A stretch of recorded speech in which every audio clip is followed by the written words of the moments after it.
Hi, first grade. Today you're getting a blue piece of paper. I want you to make sure you put your name on it and a 1 and then whatever your teacher's initial, and then you're going to flip it over. What I want you to do is take your arm and your hand, and yours will look a lot smaller than mine, and you're going to start at the base and you're going to trace your hand.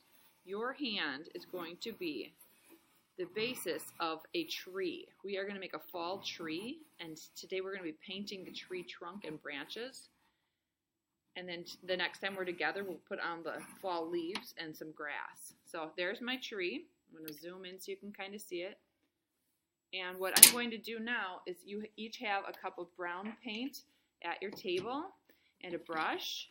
And I want you to dip the paint in, but you only want it right at the tip. And then you're going to carefully start at the top of the picture and paint the tree part brown, taking your time, nice and careful to stay within your lines to do a painting of your hand.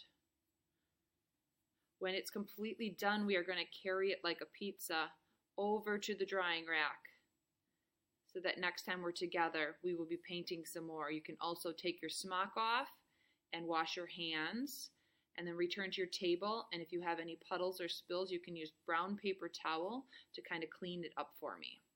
Your paints will then be returned to the counter by a helper, so you don't have to clean up anything just yet. We are going to look for helper tables today. So once it's completely painted from top to bottom, then you are done for the day. But take your time and stay within the lines. First grade, after your hand has been painted, it will be a little bit wet, and that's all right. What you're going to get next is a green strip of paper. We're going to make some grass for the bottom of our tree. To make grass, you're going to take the scissors and you're going to cut, but not all the way. So you can see I'm stopping right before I get to that edge, and you're going to go all the way across. If you accidentally cut too much, you can always glue the grass in with little sections. You can see that now I'm making little slits, but they don't go all the way. After you get your little slits all the way across, you can kind of take them and pop some of them forward. And then you're going to use a glue stick. You don't want to glue the ones that you bent forward down, so you want to make sure that you're putting the glue just at the bottom of your paper. So along this strip, you're just kind of gluing the bottom half. You don't want to glue your little pieces that you cut out. After you have the glue on, then it just goes right at the bottom in front of the tree trunk, like this. And then you can carry it to the drying rack. Try not to let it touch anyone else's, and you can take your smock off and wash your hands. Okay, thank you. First grade, today you are getting back your hands, and you have 3 different colors to choose from, and in each color you're going to have Q-tips. So what you're going to do is you are going to hop little dots of paint, you can see I already did my yellow, onto your tree. If the dots touch each other, that's okay. You are just going to make the top of your tree nice and full with lots of different colors, fall colors, orange, yellow, and red.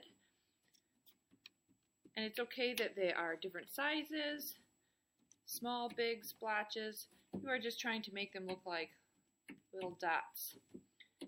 Try not to mix your Q-tips together, so in the red cup you'll want to use the red Q-tip and the orange Q-tip in the orange paint, etc. I want you to wear smocks today. At the end of class, we will be throwing the Q-tips away, and I will be finding a lid for your paint. You can put them on the counter if you want to help me out, or I will come and get them, or have helpers come get them. So we're making nice fall, full painting, overlapping our colors, putting on our leaves, taking our time. You don't want to put leaves down at the bottom unless you want to make like a pile of them on the grass. That's okay. But I wouldn't go too crazy with that idea. You want to make sure that it looks like a tree in the end. So hopping little dots with paint, trying to keep our hands clean, trying to keep the table clean if possible. You can also turn your paper if you can't reach the top. You never have to reach over something when you can just spin the paper. Okay, when it's done, it goes on the rack, and then you clean up your hands and your smock and take care of your stuff. If you get anything else out, everything first has to be cleaned up. All right, thank you.